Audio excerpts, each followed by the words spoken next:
Hi loves, welcome back to another video here on my channel. Today I am showing you 5 easy sweater nail designs.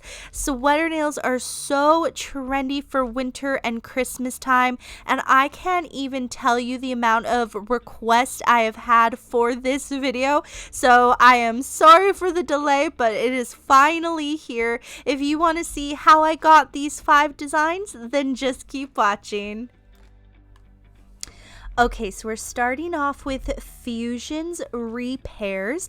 This is one of my favorite neutral kind of pinks. I use this a lot for baby boomers or when my clients just want a solid soft pink, either just that on its own or with a design over top. So I highly recommend this color for all of those.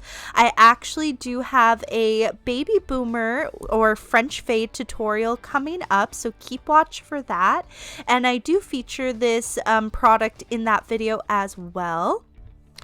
I'm just applying this to the one nail because we're going to be doing a design over top and we don't want the client's natural nail to be showing underneath.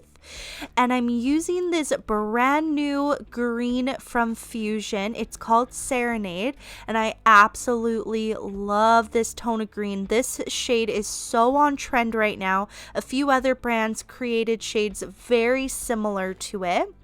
I do have a full Fuzion winter review video up. I will link it in the description bar below in case if you want to see the rest of the colors that came in this collection. So right here, I'm just taking a striping brush and I'm making a little heart. Now you can do whatever kind of design you want. Another thing you could do is apply glitter underneath this and then apply a top coat to that glitter section later on. So maybe you want to do a bunch of circles or something. You can absolutely do that. It'll be a super cute design. But today I'm just showing you a simple heart because, you know, love is Christmas time. Make sure to cure this for a full 60 seconds and then apply a matte coat, and I'll be back. Okay, so I'm starting off with doing some templates. These are from Clear Jelly Stamper. I will link everything in the description bar below. And I wasn't sure what templates I used here, but I will have those listed in the description bar. And I'm just using my CJS Baby Bling, number 2 polish, and the CJS sticky pad. And now, one thing I did in this video that I do not recommend, I went and started doing the sweater nail right after I applied the snowflakes. What I should have done was apply another matte coat on top of them just so you don't risk having any of the acrylic powder go onto your templates. So you'll see in my video here that I forgot to apply the top coat after I did the template, but if you were doing this on an actual client, make sure you apply a top coat after you apply the templates and then do the sweater nail. And for anyone who isn't familiar, you always want to make sure you start with a matte coat for a sweater nail, because once you apply the acrylic, you can't go in and apply a top coat on top of that, or else you're going to lose the fuzziness that the sweater nail gives. So you always want to make sure you start with a matte coat first. So here I'm just taking a striping brush and adding a little bit of polish in some of the spots that didn't transfer perfectly. Okay, so here I'm starting doing some designs. All I'm doing is taking the striping brush and dipping it into the color. Now, some people will say only use gel that doesn't have a sticky residue after. Personally, I've done both. I've used one that doesn't have a dispersion layer after it's been cured, and I've used ones that do have a dispersion layer, meaning that they're sticky after they've been cured. I personally don't find any issue with either of them. So, you know, do what you want, but I haven't had any issue. So once you just do the design that you want, you're going to take your acrylic and you're going to sprinkle over top of the design before you cure this gel. So I'm just gonna let you watch as I create this little snowflake. It's honestly the easiest little snowflake you can do if you're gonna hand draw a snowflake. It's simple, easy, and quick, but yet it just looks so nice on the nail.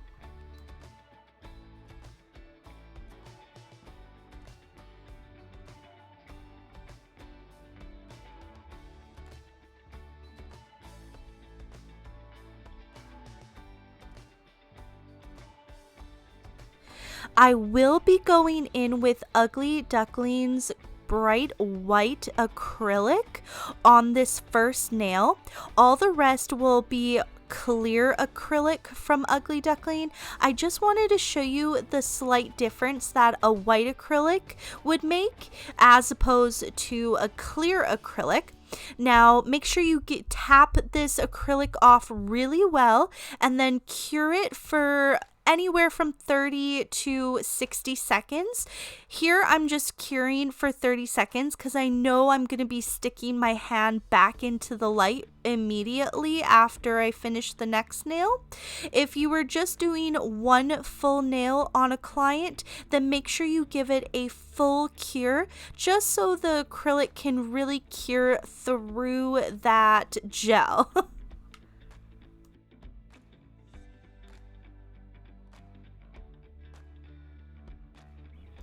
Another tip is if you want your sweater nail to stand out even more, like that you can feel the texture, after you've done one layer and you've fully cured it, you can go back over again with your gel and then sprinkle more acrylic over top and give that another full cure. That way it's more raised up higher and you can feel it more. So just in case if your client might want that. Alright, starting on the heart nail, I'm just outlining the heart, so whatever design you end up doing, this would be super cute. I honestly think it would look so pretty if you had added glitter or some mylar underneath would be really pretty, and then just make that center section shiny and the rest matte. I think that'd be so beautiful. So just an idea in case if you do decide to recreate this design. So on this heart nail, I just added a couple little hearts on opposite sides there. And now I'm just adding the standard easy snowflake that I did on the pointer nail. And repeat the steps where before you cure it, you're going to apply the acrylic.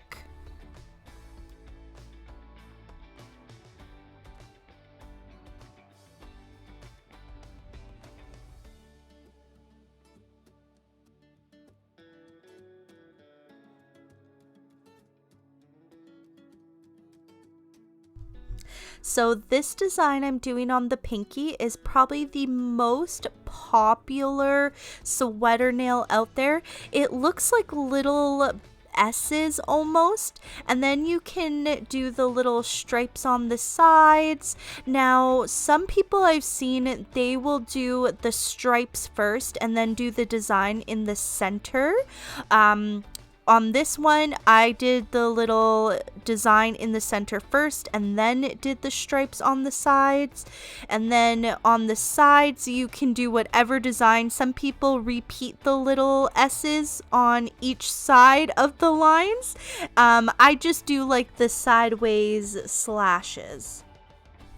After you've completely cured the design, you can go in and brush off the excess acrylic.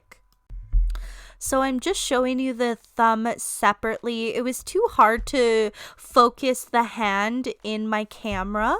Now this thumb is similar to the pinky, except I'm showing you I'm doing it opposite. So instead of doing the design in the center first, I did the lines first. And the reason I showed two different ways is because some people prefer to do the lines first and then do the design in the center. That way, if it's not even, they didn't create this cool design in the center and then it's too far on one side. Whereas if you only do the lines, if it's not centered, it's easy to wipe off and redo it. And then I'm just making these little ticks on each side, and I feel like they kind of look like a knitted sweater. And applying the acrylic, giving that a full cure, brushing it off, and I will be back for the final reveal.